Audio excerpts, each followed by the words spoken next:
तो दोस्तों स्वागत है आपका एक नए वीडियो में। चलिए दोस्तों जानते हैं उत्तर प्रदेश की 25 इंपॉर्टेंट नई जानकारी। यूपी पेंशन को लेकर बड़ा अपडेट, खाते में कब आएगा बाकी का बचा हुआ पैसा। दोस्तों अगर आपको भी अप्रैल मई जून की पेंशन नहीं मिली तो बड़ी राहत मिल गई है, खुशखबरी आ गई है। जानेंगे पूरा अपडेट, आप अंत तक बने रहिएगा। चलिए शुरू करते हैं। सीनियर सिटीजन स्कीम से हर महीने 20,500 की कमाई, इसमें 8.2% ब्याज मिल रहा। समझ लीजिए इससे इनकम का पूरा गणित आखिर है क्या।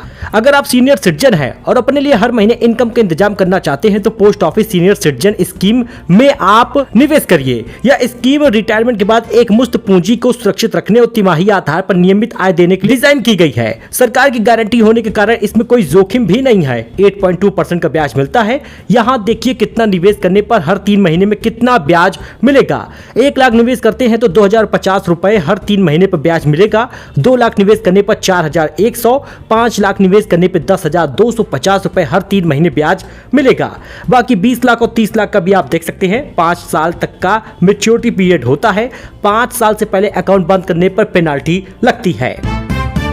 दोस्तों मायावती ने सतीश चंद्र मिश्रा को दी नई जिम्मेदारी, चुनाव आयोग से जुड़े काम भी संभालेंगे। 2027 की तैयारियों में एक्टिव है बीएसपी। उत्तर प्रदेश विधानसभा चुनाव 2027 को लेकर बहुजन समाज पार्टी बीएसपी ने संगठन और प्रत्याशी चयन की प्रक्रिया तेज कर दी है। बसपा प्रमुख मायावती ने कहा कि विधानसभा स्तर पर प्रत्याशियों की घोषणा से विरोधी दलों में बेचैनी है। उन्होंने ब्राह्मण समाज से आने वाले पार्टी के महासचिव सतीश चंद्र मिश्रा को चुनाव आयोग से जुड़े बड़े काम सौंप दिए हैं। ब्राह्मणों को भी साधने की कोशिश की जा रही। उन्होंने कहा कि ब्राह्मण समाज के लोगों को बसपा का उम्मीदवार बनाए जाने के बाद विरोधी पार्टियों में इसे लेकर चर्चा और चिंता दोनों दिखाई दे रहा।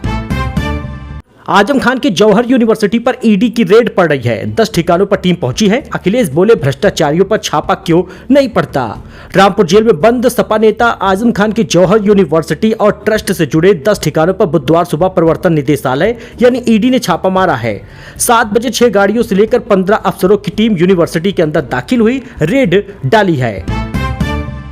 16 रुपए में सामान बेचने वाले कारोबारी का इंटरव्यू, कानपुर में भगदड़ जैसे हालात के बाद अरेस्ट किया गया। छूटा तो बोला कभी ऐसा अब मैं नहीं करूंगा, अब ऐसी गलती नहीं करूंगा। मुझे उम्मीद नहीं थी कि इतनी संख्या में मेरे चाहने वाले जुट जाएंगे। जेन जी का प्यार माइंड ब्लोइंग है। यह कहना है 16 मिनट के लिए हर सामान महज 16 रुपए में बेचने का ऑफर देने वाले कानपुर के कपड़ा कारोबारी रईस आलम का आलम मार्केट में आलम मार्ट नाम से कपड़ों का शोरूम है। 16 अगस्त को जन्मदिन के मौके पर 16 रुपए में सोशल मीडिया पर कपड़ा देने की बात की, लोगों की भीड़ मच गई थी।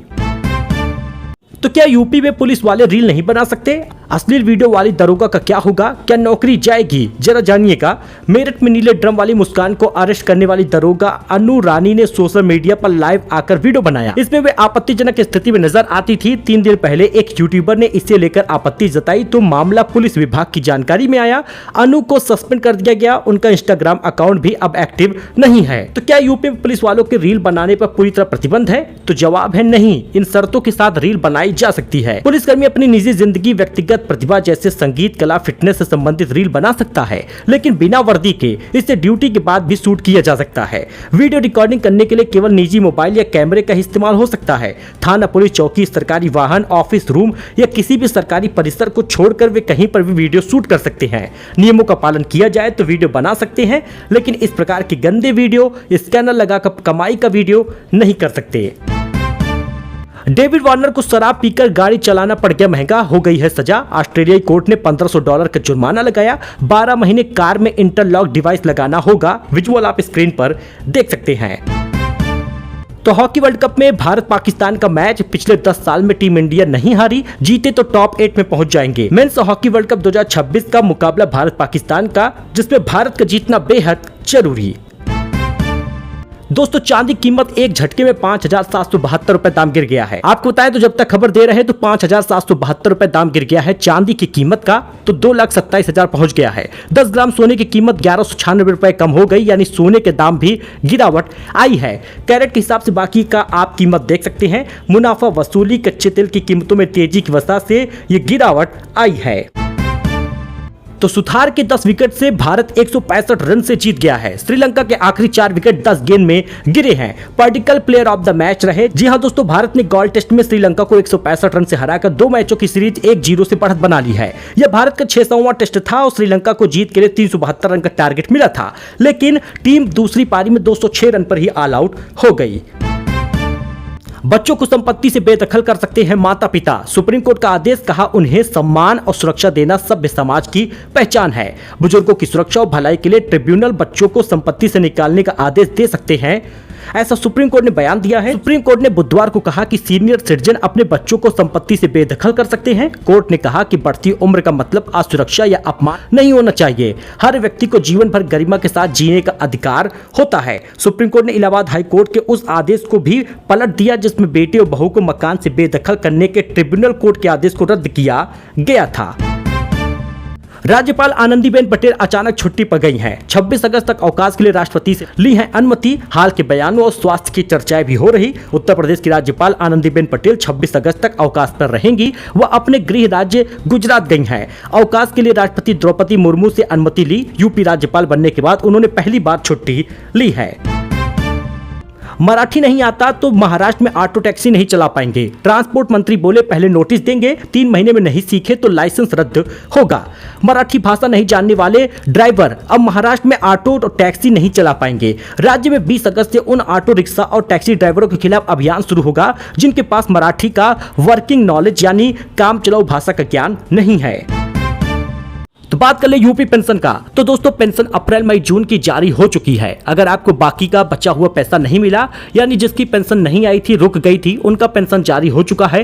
17 अगस्त को खाते में पैसा क्रेडिट हुआ है। तो आपको नहीं मिला तो कमेंट करिए, क्योंकि 3000 रुपए मिला है अप्रैल मई जून की पेंशन राशि। लेकिन आपको बता दें, जुलाई अगस्त सितंबर में बढ़कर पेंशन मिलेगा। कुल 4500 रुपए खाते में आएगा। कुछ लोगों ने कहा कि क्या 6 महीने का पेंशन एक साथ आएगा। तो दोस्तों, अभी जिसने आवेदन किया था और अप्रैल मई जून की पेंशन नहीं आई, तो उन्हें जुलाई अगस्त सितंबर का और अप्रैल मई जून का 6 महीने का पूरा किस्त एक साथ दिया जाएगा। लेकिन कुछ पेंशन धारक ऐसे थे जिनके में कोई कमी नहीं थी, डॉक्यूमेंट सही था, बस वेरिफिकेशन बाकी था, तो उनकी पेंशन धीरे धीरे जारी कर दी गई है। अप्रैल मई जून का वृद्ध जनों का पेंशन जारी हो चुका है। अगर आप यूपी के हैं तो पेंशन धारकों के लिए बड़ी खुशखबरी है, पेंशन उनका जारी कर दिया गया है। राशन योजना को लेकर बड़ा अपडेट, 18 अगस्त तक बट रहा है राशन, जाकर ले लें वरना आपको दिक्कत होगी, क्योंकि उसके बाद शुरू होगा सितंबर महीने के राशन का वितरण।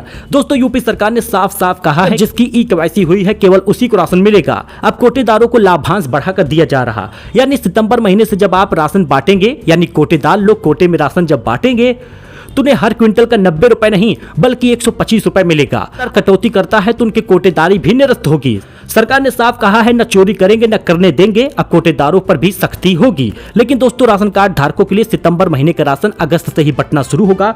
25 अगस्त से राशन मिलेगा। तो अगर आप यूपी के हैं, राशन कार्ड है तो जाकर फटाफट राशन लीजिए, क्योंकि 18 अगस्त के बाद सितंबर महीने के राशन का वितरण होगा।